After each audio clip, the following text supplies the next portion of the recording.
What's going on, everybody? Open practice observations and more. Is the Badgers offense evolving? We're going to talk about it on today's Locked On Badgers. All of that and more. Let's go.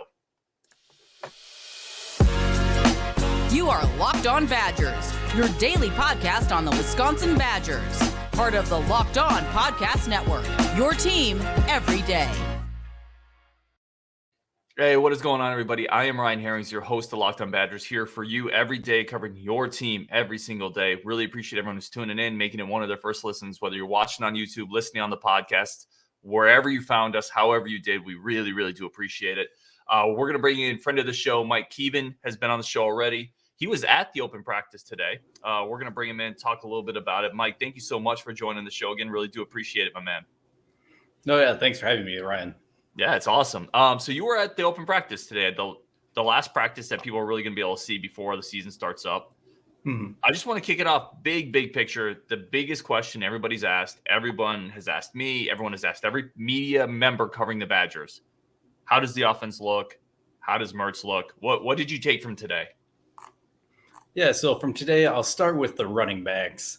Braelon Allen was out there, and I know some people probably want to hear that too, since he was dinged. He was held out a few days ago, I believe. Little hamstring issues, but he was running strong. Like, he was hitting holes hard, fast. Caught 2 passes too, which was nice to see. Getting some play out of the backfield. So he looked like he was totally fine. Nothing to worry about. Ches looked okay. Nothing special, like nothing bad, nothing great. Guerendo, though, you could see his speed. He was out there. He had some nice runs. He had multiple catches out there, too. He was looking like, as you've said before, he was looking like that X factor that could really help make or break this season. Let's stop there on the running backs for a second. So, how were they using Guerendo? Were you able to? I know, listen, it's hard. You're not like on the sideline. You haven't been able to watch coaches film, obviously, for practice. But how were they using him? Pretty much kind of like a Tavon Austin, kind of moving him around everywhere. I saw him once, I believe, lined up as a wide receiver, and then he kind of like motioned back to the running back position. But it's still interesting, though. They're definitely moving him around. Again, it would be exciting if we could see maybe him put in some formations where we got both Braelon and Guerendo out there just to add some extra confusion, maybe some jet sweeps or something like that. Yeah, no, I love it because I've always thought, and you mentioned before, you mentioned it, but in previous shows, I brought him up as the X Factor for maybe people who are listening for the first time today or didn't catch that show. And I've always thought that's how they should use him, right? I don't really want them to line Guerendo up in the traditional eye back, take a bunch of carries. He's not going to get a bunch anyway, but I want him moving. I want him in motion, jet sweeps, get him isolated on a linebacker. So that's awesome. What about Mertz? It has to go there. What did you see from Graham? Good, bad, anything in between? Okay, what do you want first, good or the bad? Ooh, oh, this is a optimistic podcast, so we're gonna go with the good. Okay, so I will preface this with saying that Mertz was good overall. There you go. I will say that he had a very nice pass to Eschenbach, who was on some coverage, put it way out just where he could get it. Really nice. There was a lot of pressure on him actually all throughout the game, and he stood tall in the pocket, really looked composed. He hit Chemry DK for a 40-yard beautiful pass. And then the best part of it was right after that, next play, he hit Bell right in the end zone for a touchdown. So he was looking smooth out there. He even had a short little run. They blew the whistle, but he was hanging in the pocket for about 7 seconds, looked calm, moved right up in the pocket, found a little spot, and went off for the run. So overall, I'd say he looked very comfortable with a lot of pressure on him today, which was a great sign to see. You know, one of the things that happened this offseason, and I wanted to get your take on this, having just seen him, Mertz lost weight about 10 pounds. I think he was reported at 11 pounds. He's never going to be a dual threat guy, but can he be a little more mobile, right? Can he play on the edges a little bit? Can he scramble on 3rd and 5 for a first down? Where is he at on that spectrum from, I don't want to like disparage Joel Stave, but where is he on that, Joel Stave to like Tyler Donovan spectrum? Is he getting a little more mobile? Do you think he's going to be a little bit more of a weapon with his feet? Oh, I would definitely say so. And even if it's not specifically in the run game, there were 2 cases where there were either a play breakdown where he rolled out to the side and was able to extend the play with his legs. And he did look noticeably quicker, and they actually had 2 designed rollout passes where he was out there, and he was surprisingly quick out there, how fast he got out there, hit his feet, and then landed the throw then too. So that was really nice to see.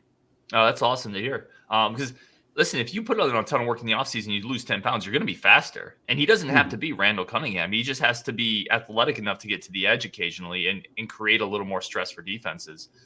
Talk to me a little bit about, you said, we were talking offline, you said more pre-snap motion. You were seeing some different, I don't want to say wrinkles, but maybe a return to some of what Paul Chryst used to do with the motion.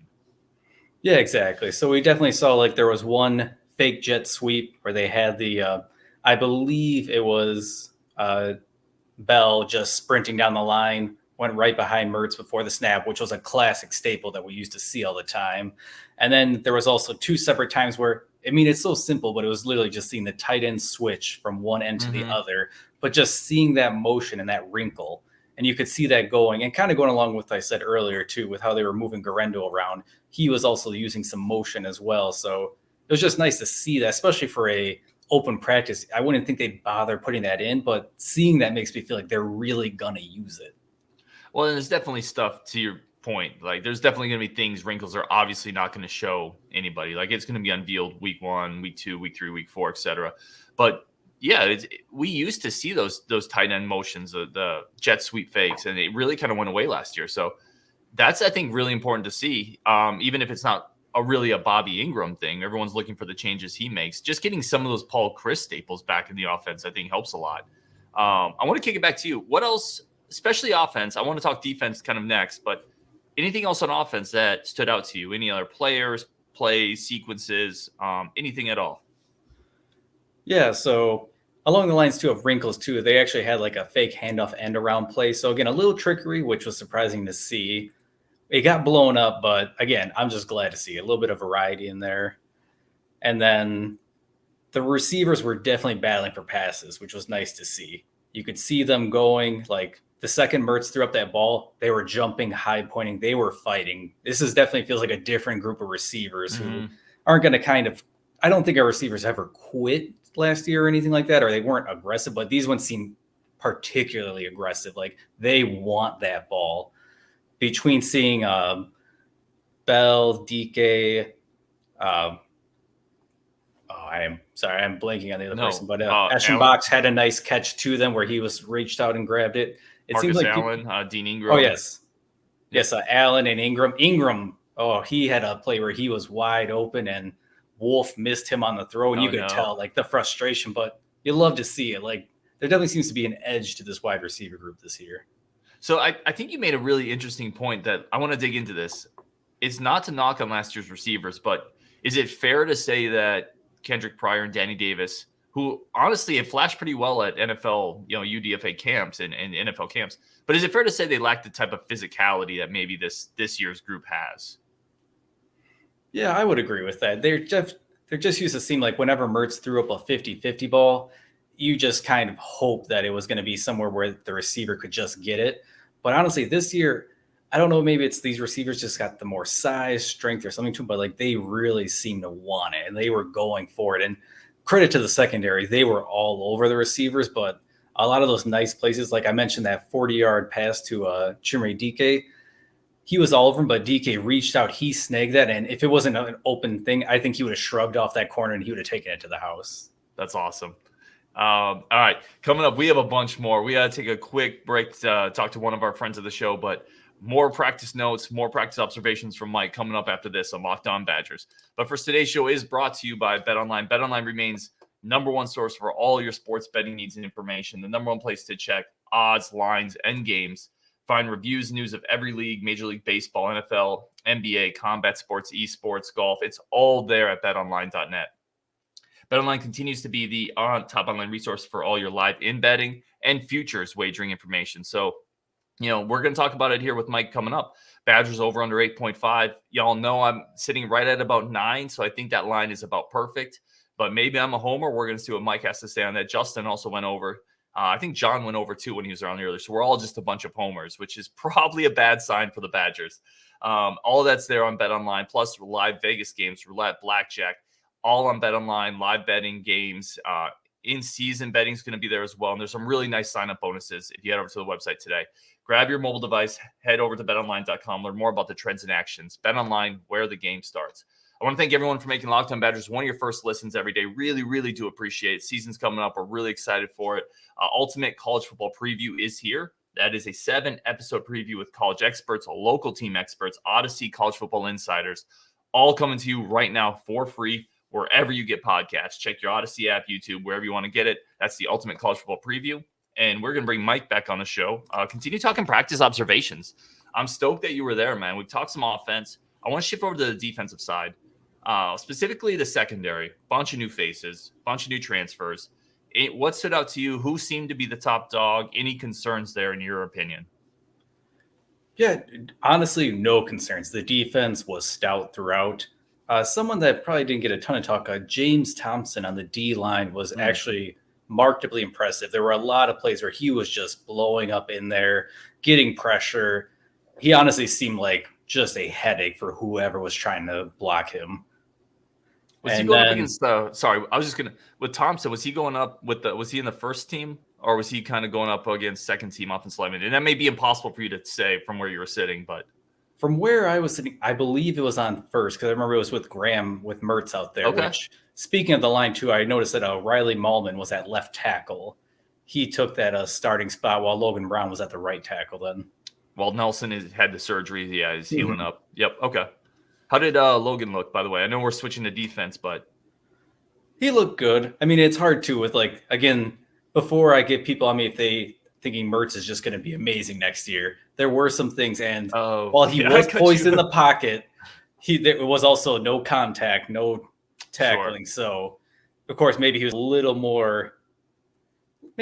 more easy in the pocket, knowing that he wasn't going to get crushed anywhere. But there was a specific time where Thompson went right up in his face, and that's one of the times too where Mertz just had a really bad pass. It was to nobody. And thank you for bringing that back up, because we were going to do the good and bad of Mertz, and I just kind of cut you off at the good. We are an optimistic podcast right now, but we do want to hear. Yeah, so maybe a little lack of situational awareness, a couple bad passes. Fill us in on what you saw from Mertz that led you to be a little concerned. Yeah. Other than that, really bad errant pass under pressure, there were two other passes which are just those headaches. They were little short, kind of like that fourth check down pass to figure out where to go to. One was to Allen, one was to Guerendo, but both of them were just full strength right behind them. Didn't try to lead them at all, and just there was no chance to catch either of them. And it's like when you got something that's 5 yards from you, you gotta do some touch. Like you can't just rocket that in there. And he really wasn't under pressure either, so I don't understand the need to try to go for that. But again, overall though, I would say he was definitely better. There was a lot more good than bad, especially on that. I forgot to mention actually too, I was reading through my notes then too. He found Bell too in the soft spot of some zone coverage, and you could tell it was on his third or fourth read. It was about 5 seconds in the pocket. He looked right. It looked like it was supposed to go to Deakey. He went left, didn't see what he was looking for, and then looked back over the middle, found it, threw it in there. It was really nice to see. Like you could see that progression in going through. Really the only boneheaded passes were those check down passes that were just rocketed in behind the running backs. And those are the ones that make the classic shake your head. Like, what are you doing here? Yeah. And he's old enough. That shouldn't happen. Like that type of thing shouldn't happen. Like the occasional, every quarterback's going to have an occasional errant pass, but you got to be able to hit a check down pass to with touch. It's interesting to me that one of the things I wanted to talk to you about, there's a couple trends. I don't want to say trends, but a couple, thoughts that have been emerging, right, as camp has progressed, as the media have seen the team, as the players have talked. One of them is Mertz has been better generally, and the passing game should be better. Another one is that the defense shouldn't have a big letdown from what they were last year. I'm not going to say they're going to be as good as last year, because statistically they were the best defense in the country, right? Like you're not going to be that again, most likely. But with those two trends that have kind of come out, the passing game's better and the defense is going to be just about as good as it was last year. Which of those two do you think is more realistic, or are they both, quite frankly, right on the mark? So with the defense being the same or with the offense improving? So which one? Yeah. So Mertz being better in the passing game being improved, or the defense having almost no drop off from last year's great team. I've seen both of these things being talked about, but which one do you think is more realistic? Honestly, I want to be a sunshine pumper. I want to say both. Do it. No, this is your do it. If you believe it, man, do it. I want the truth. I want to say both. I think I saw enough from Mertz, and I'm just really hopeful that with this new offensive scheme, Bobby April's some wrinkles in here, I think he can be serviceable. It's not going to be anything. And again, this is relative to what we saw last year. Very low bar. This isn't meaning that he's going to turn into some just even like top 40, 50, like just being an above average quarterback. Again, getting back to those Cone, Tolzien quarterback years where it's just he's not going to hurt the team. He's not going to be the reason we lost. I think we can get to that level with him. And then speaking of the defense just seemed phenomenal. Like it almost seemed like they weren't even trying sometimes at some point. And like one play in particular, John Torchio just jumped a route on Chase Wolf. Beautiful pick. Took it about 15 yards. If it would have been a regular game, he probably would have taken it to the house. So the secondary looked clean. The defensive line just, I don't know. It's one of those where it's like you can't believe they keep reloading, but it looks like they are again. But they're going to keep reloading. I think the defense line's going to be really good. People are sleeping on that. What about the inside linebackers? Who did you see there? If you saw anybody that impressed you, and if not, no worries. But that's definitely one of the spots on defense that is still a little up in the air. Yeah, I tried watching, and honestly, they just didn't make a whole lot of plays. It's kind of hard, though, too, when anytime there was a run play coming up and there was about to be contact, it was a quick wrap-up whistle. They didn't want any injuries, so it's hard to know how well. They looked overall explosive, but they were rotating a lot of people in, and I wasn't able to really get a feel for anyone doing anything particularly good or bad. Yeah, no, that's totally fair. It's hard, and especially in practice, players in the middle of that scrum, it's going to be really hard to evaluate when you're in the stands trying to watch and take note of everything. I want to go back to the secondary. You said you have no concerns there. Obviously, a ton of new faces, right? Coming into this season, people who haven't followed the team closely. If you see the national media, they talk about the losses in the secondary. How will the Badgers replace it? Reading between the lines, you have no concerns there. Yeah, honestly, and I think it's like a kind of like a I'd say, no concern there right now. As high as I am on this receiver group, I think it also goes to say then, too, with the secondary, because just watching them out there, they were always with them. They were kind of just shadowing. Like, there was never anyone that got burnt. No one, like, completely out of place. It was usually the receivers made some great plays on the catches that they did have. But it was one of those where if you saw it happen in the game, it's like, well, they made a great play. Like, there's nothing you can do when a ball gets put in the right spot and the receiver makes the catch. Like, there's only so much a corner can do. For those of you, I kind of want to end up here on practice, and then want to ping you on the over-under for Wisconsin, see where you're at on that, and talk a little bit about week one. For those who couldn't go to open practice, go to the event today, what was it like? Would you recommend Badger fans do that next year if they can, or was it something that wasn't, I don't want to say not fan-friendly, but just kind of what was the event like overall, and would you recommend that to Badger fans? Oh, yeah, totally. I mean, you could tell they had Chris McIntosh give a little speech about the fans, about the changes, naming of Barry Alvarez Field. We heard a little bit from Paul Christ, and then we got to hear from both Mertz and Keanu Benton at the end. And you can tell they feed off that energy. They love it.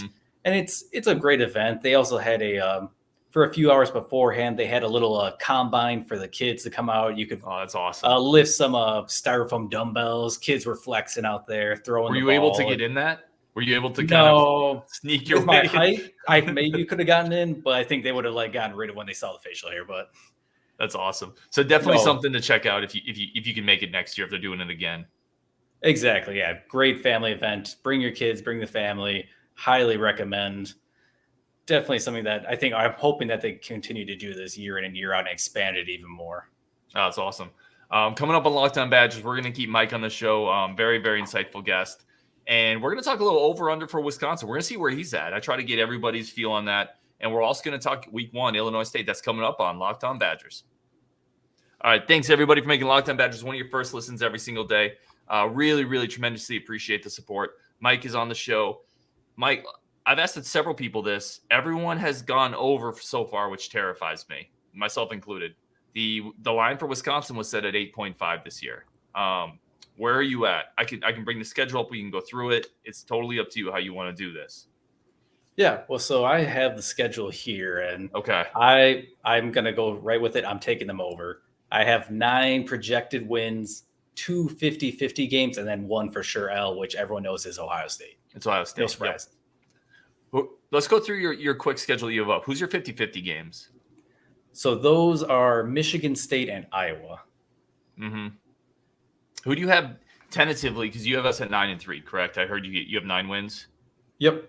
So who, if you had to put money on it right now, who are you chalking up as our L's besides Ohio State? Is it the 2 50-50 games, or do you have someone else in there as a surprise?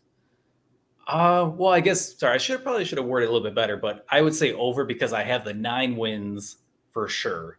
Then between those 2 50-50 games, I mean, they'll probably grab 1, or I'm hopeful. But again, even if they don't get those, I feel like it's likely, even if my 9 like that I feel like are solid wins, they'll probably get 1 of those 50-50 games too. It's just I find it hard to believe that they're going to go under 8.5. And honestly, they do. It's going to be pretty disappointing. So, but those 50-50, yeah, again, are Michigan State and Iowa. And if I had to pick another one, I hate to say it, but I would honestly probably be worried about Minnesota. Yeah, I could see that. Listen, like, here's the thing too, and I fall into this trap because I'm a Badger fan who does this now, but you never see like the Minnesota loss from last year coming, right? Or the loss to Illinois from a couple years ago coming, or the loss to BYU from a couple years ago coming. You know, we never count on Northwestern as a loss seemingly, and they beat us 40% of the time. You know, so that's where I would push back. And again, I went over as well, but that's what would give me pause is this team the last couple of years has had preponderance to drop a game that we just don't see coming. You know, and the defense usually keeps that from happening. But, you know, if you had to pick a team on here that it's one of those we don't see coming losses, who do you think that would be? Washington State, without a doubt. Oh, yeah, I could see that. Yeah. Yeah, Cameron Ward's a complete unknown. We're installing a new system. It's only week 2. Illinois State, again, they could go completely like cookie cutter offense, no variety, no nothing. We don't really try to break in the receivers, anything in like a real game action. And then who knows, Washington State, they could come in here. They have a brand new coach. He could be gunning for that big signature win for his. They're going to go all out, bring out all the trickery. It's scary. Honestly, it's the second game. Who knows what's going to happen there? That's a great point. You know, that was a pretty good team last year. I mean, a winning team. Now they have a new coach in, but that's not been Washington State is not a dumpster fire, right? And as you mentioned, Cam Ward, the quarterback transfer, I talked to John Garcia from Sports Illustrated, and he said, you know, this is a guy who has some potential NFL, you know, talent coming in there, an electric player. They're very excited about him. So, yeah, that's one that's not a lot of people are talking about, but Washington State could be scary, right? If they catch the Badgers aren't quite fully clicking. Yeah, that could be a scary one for sure. In none of this, you mentioned Nebraska. You have no fears with Nebraska. You have no fears with Purdue, Northwestern. No issues there at all.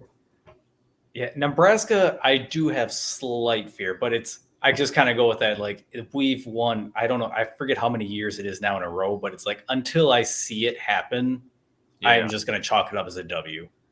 Okay. Like, especially with Scott Frost and all his issues, I have to accept that as a W. Purdue, they lost so many great players. I just don't see that. Northwestern is always terrifying. I will always say that is terrifying. Yes.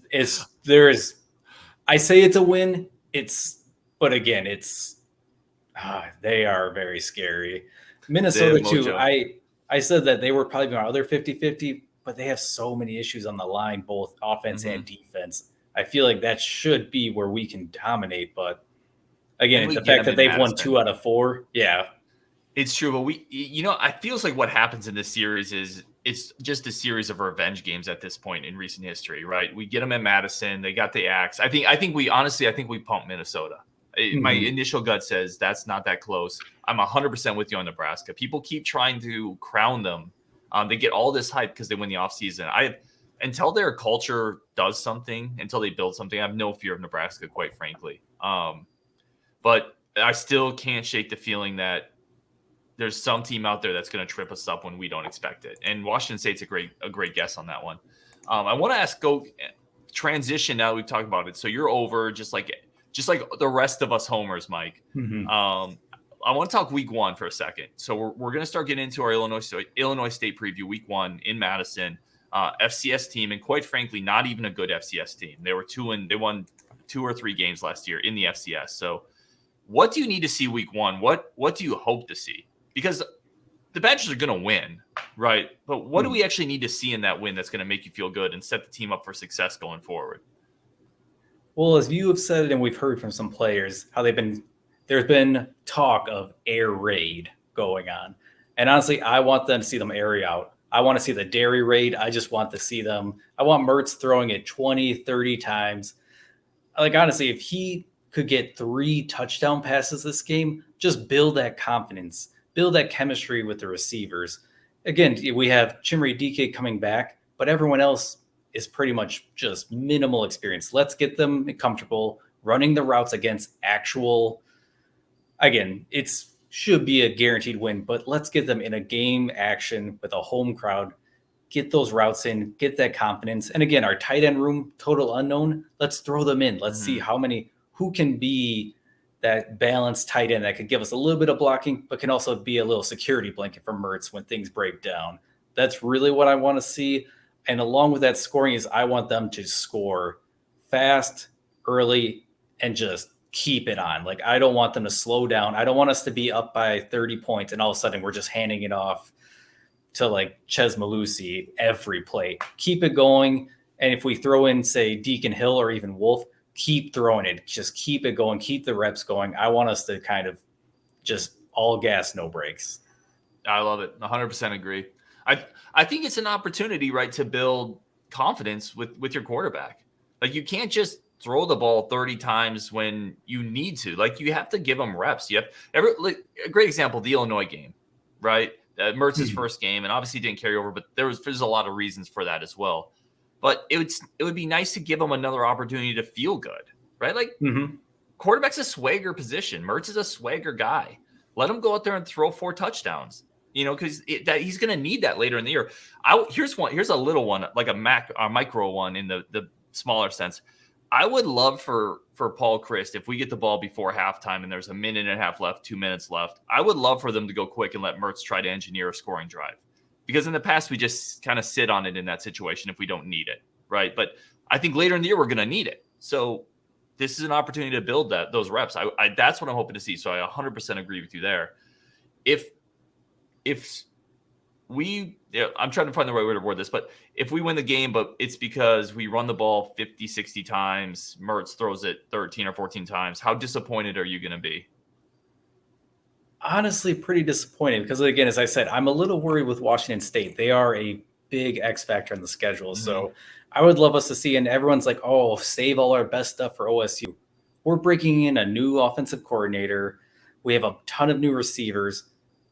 I want them to get comfortable. I want them to be able to do what they think they should do in a real game. It's great if you could do it in practice, but until you can do it in a game, it means nothing.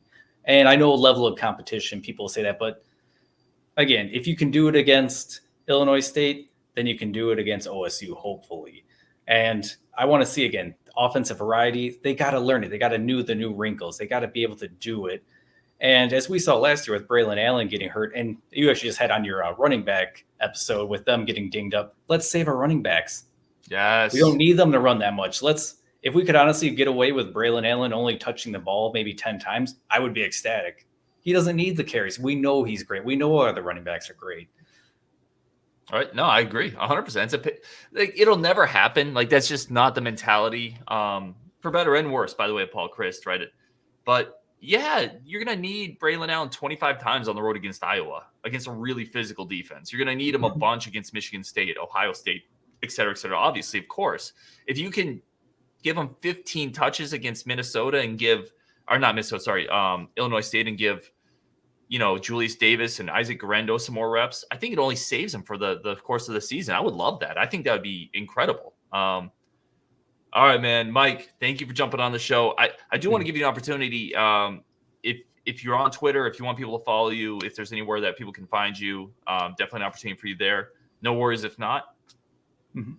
Oh, yeah, appreciate it. But yeah, I don't have anything special going out there. So just happy to be on the show and keep talking Badgers. Oh, I love it, man. We're all smarter because you're here. Really appreciate the fact that you went to practice, brought a bunch of notes to us. That was awesome. Anything else that, just to wrap up that we missed or that I didn't get to with your practice notes, something else you wanted to highlight? Nothing too particular. Just a little note, like I saw Keontez Lewis was returning the kicks. And then Jack Van Dyke was they did one mock kickoff and he was out there for it. So other than that, really it was just kind of like a great game. And again, as you said before, definitely recommend fans coming out there too. There was more seats available. The more people we can get out there and keep building that Badger community and fans, the better it will be. That's it, man. That's what it's all about. Build that Badger community. All right, Mike, thank you so much. Everyone listening, thank you so much for listening to the show, supporting it. Got a bunch more positional previews coming up as the season's getting closer and closer. We'll definitely have Mike back on the show if we're able to get him. So really appreciate everything on Wisconsin, and we'll talk to y'all later.